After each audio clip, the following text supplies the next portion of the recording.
అనంత భక్తి సనాతన ధర్మ ఛానల్కి స్వాగతం.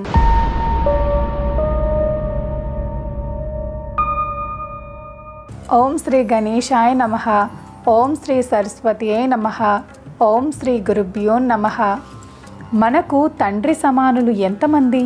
జనితా చోపాని తాచత్క యశ్చ విద్యాం ప్రయశ్చతి అన్నదాత భయత్రాత సచైతే పితర స్మృతః.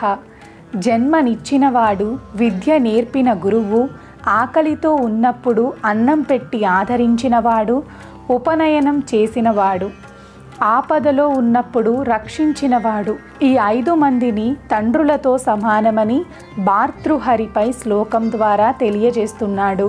ఉపనయనం చేయటం అంటే బ్రహ్మజ్ఞానానికి తెరువు చూపడం అన్నమాట. భార్యా వియోగత్స జనాపవాదో రుణస్య శేషః కుజనస్య సేవ దారిద్ర్య కలే ప్రియదర్శనం చ వినాగ్నినా పంచ దహంతి కాయం. అంటే చిత్తం. భార్యా వియోగం అనగా భార్య చనిపోవటం, జనుల నుండి అనవసర అపవాదులు ఎదుర్కొనటం, రుణశేషం ఉండిపోవటం అంటే తీర్చాల్సిన అప్పులు అలాగే ఉండిపోవటం, దుర్మార్గుడైన ప్రభువు వద్ద కొలువు చెయ్యాల్సి రావటం, దారిద్ర్య కాలంలో ఇంటికి బంధువులు రావటం అని ఈ 5 అగ్ని లేకుండానే మనిషిని దహించి వేస్తాయి. సర్వే జనా సుఖినో భవంతు.